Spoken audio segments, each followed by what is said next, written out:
বাইরে গরম না, আমি বুঝতে পারছি আমার ভাই বোনদের কষ্ট হচ্ছে সামনে বসতে, আমি দেখতে পাচ্ছি নিজেরাই বাতাস করছেন, একটু কষ্ট করেন, একটা দিন তো, তাই না? একটু কষ্ট করি আমরা।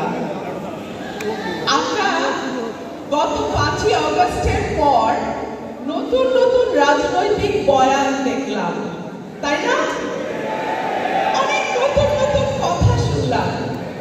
একটা নতুন রাজনৈতিক দল কিছুদিন আগে আত্মপ্রকাশ করেছে।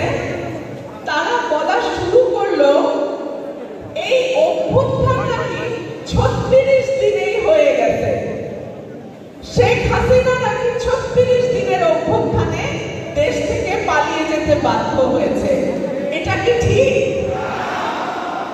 যদি 36 দিনেই শেখ হাসিনা চলে যেতে বাধ্য হতো, তাহলে গত 15 বছর আমাদের যে কয়েক হাজার নেতাকর্মী প্রাণ দিল, আমাদের যে 700-র উপর নেতাকর্মী গুম হয়ে গেল, বিচার বহির্ভূতভাবে তুলে নিয়ে গিয়ে মেরে ফেলল, আমাদের 50 লক্ষ নেতাকর্মীর নামে 1.5 লক্ষ মামলা দেয়া হলো, সেগুলোর হিসাব কি হবে?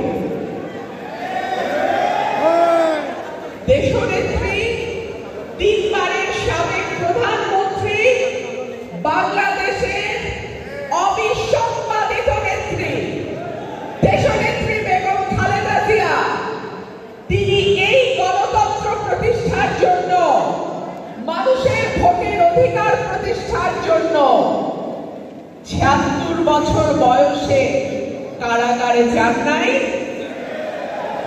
বিএনপির ভারপ্রাপ্ত চেয়ারম্যান জনাব তারেক রহমান গত 17 বছর বাংলাদেশে আসতে পারে নাই। এই ত্যাগের কোনো মূল্য নাই।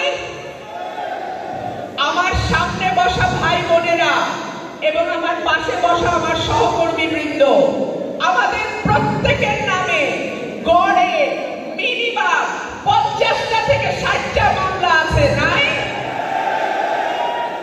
এরপরে তো টুকু ভাই থেকে শুরু করে যারা সাংগঠনিক বড় বড় পদে ছিল, এক একজনের বিরুদ্ধে 200, 300, 400, তারা নিজেরাও জানে না তাদের বিরুদ্ধে কয়টা মামলা।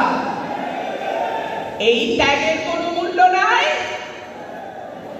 কোন পরিবর্তন, কোন অভ্যুত্থান, কোন বিপ্লব, কোন যুদ্ধ 36 দিন বা 1 মাসের হয় না।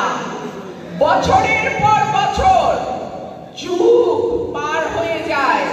মানুষের আত্মত্যাগ, মানুষের সংগ্রাম, মানুষের রক্ত মিশে থাকে সেই সংগ্রাম আর বিপ্লবের পেছনে। কেউ যদি মনে করে অল্প কয়েকদিনে শেখ হাসিনাকে দেশ থেকে সরানো গেছে, তাহলে তারা বোকার স্বর্গে বাস করছে। 2 নাম্বার পয়েন্ট, আরেকটা কথা বলে, এক দলের বদলে নাকি অন্য দল আনতে চায়। নির্বাচন যদি আপনারা মানেন, মানুষের ভোটের অধিকার যদি আপনারা মানেন, গণতন্ত্রের মূল সবক যদি আপনারা বুঝেন, তাহলে তো এটাই নিয়ম। নির্বাচন হবে, যেই দলকে মানুষ ভোট দেবে সেই দল সরকার গঠন করবে। এক দলের বদলে আরেকটা দলই তো আসবে। নাকি আপনারা চান রাজনৈতিক নির্বাচিত সরকারের পরিবর্তে আপনাদের সুবিধা মতো কোন অনির্বাচিত সরকার থাকুক? আমার তো মনে হয় নতুন দল সেটাই চায়, তাই না? না হলে কেন বলে এক দলের বদলে আরেক দল? এক দলের বদলে তো আরেক দলই আসার কথা। আপনাদের মতো অনির্বাচিত সরকারের তো মানে ইচ্ছা মতো যতদিন খুশি ততদিন ক্ষমতায় থাকার কথা নয়। গণতন্ত্র সেটা বলে না।